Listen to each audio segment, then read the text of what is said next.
चर्चा ही झाली आहे तर ते साहेबांनी सांगितलं का पेसा भरती किंवा पेसा ॲक्ट हा आतापर्यंत फक्त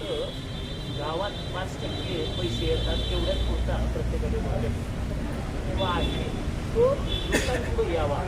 तर तो आतापर्यंत अनेक वेळा तो प्रयत्न झाला असेल वेगवेगळ्या माध्यमातून. परंतु आज जो काही पेसा भरतीचा 17 संवर्गाचा जो काही विषय आहे तर तो अगदी शेवटच्या दिवशी साहेबांनी सांगितलं शेवटच्या दिवशी काय गावी किंवा झिरवा एखाद्या विद्यार्थ्याला असं माहीत होतं का उद्याच्याला मला ह्या शाळेवर जायचं आहे एवढं सुद्धा माहिती आणि तेवढ्यातच हे जे काही याचिकाकर्ते विरोधात गेले तर त्यांनी याचिका दाखल करणं त्यांचं केलं असेल का परंतु त्याच्यावर कोर्टानं कुठल्याही प्रकारची सुनावणी घेतलेली नाही किंवा निर्णय दिलेला नाही स्थगिती दिलेली नाही. फक्त गव्हर्नमेंटला ॲफिडेव्हिट दिलं आहे का आम्ही कुठल्याच प्रकारची भरती करणार नाही आहे त्या स्टेजला आम्ही थांबतो आणि त्या पद्धतीने ते थांबतो. आता आमची हीच मागणी आहे सातत्यानं कारण एकतर तुम्ही थांबवली की मग एक काहीतरी तुम्ही त्याला पर्याय किंवा त्याच्यातून उकल होण्यासाठी तुम्ही पुन्हा गेलं पाहिजे कोर्टात गव्हर्नमेंटनं गेलं पाहिजे कारण गव्हर्नमेंटने फक्त थांबवून ठेवलं करायचं काहीच नाही. आणि म्हणूनसाठी आत्ता जे काही गावी साहेबांनी सांगितलं तर आम्ही 25 आमदार दोन जनरलमधून 27 आमदार एकत्र येऊन सरकारला जेणेकरून हा विषय तात्काळ म्हणजे आता काहीतरी 17 सप्टेंबर तारीख 17 सप्टेंबरपर्यंत त्याच्यापुढं आचारसंहिता त्याच्यापुढं काय अजून होईल त्याचं सांगता येत नाही. त्याच्यात 6 महिन्यांनी मुलं काही येस बार सुद्धा होणार आहे आणि म्हणूनसाठी तो निर्णय तात्काळ घेतला पाहिजे कारण आम्ही कोणाचे गिरावून मागतच नाही आमचं आहे तेच मागतो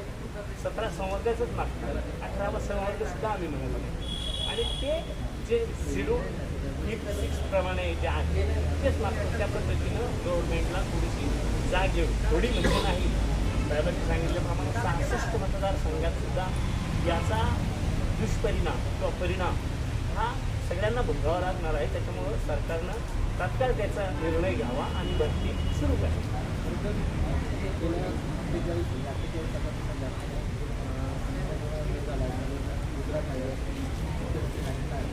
चक्करजाम केलेला आहे ते रस्ते तरी देखील सरकारला साहेब आता बोलू नका फक्त एकच बोल सांगतो का सरकारने ॲफिडेव्हिट तयार केलं त्या ॲफिडेव्हिट जिथं मला वाटतं माझ्या हातानेच मी इथे पाठवलं त्याच्यात पुन्हा काही करेक्शन होतं ते करेक्शन करून आता रेडी आहे तर मग ते उद्याच नेऊन दिलं पाहिजे. तर आता उद्याचं म्हणतात तिथं गोकुळाष्टमी मग उद्याच आणि परवा सबमिट करून तारीख लावून घेणं गरजेचं आहे. त्याच्याशिवाय निर्णय होणं फार दुराप असतात आणि तोपर्यंत ही जी कंत्राटी भरती वगैरे इकडं सुरू केलेली आहे कंत्राटी भरती सुरू केली इकडं पर्याय निघाला तर ह्या भरतीला दुर्लक्षित केलं जाईल म्हणून कंत्राटी भरती थांबवावी. आता मी रात्रभरात मी सगळ्यांना बोलवतो मग काही ना उद्या येता येईल तर उद्या येतील शक्यतो उद्या येणार नाही कारण रात्री लोकांना कॉन्टॅक्ट सांगतात परंतु चंद्रपूर गडचिरोली ह्या लोकांना रिझर्वेशन वगैरे मिळणं कारण शक्यतो ती लोक ट्रेनच येत असतात आमचा प्रवास तरी परवाचारा मी कबूल केलं मी अर्धे का परवा आलेलं आहे आपल्याला पाहिजे ते आणून देतो.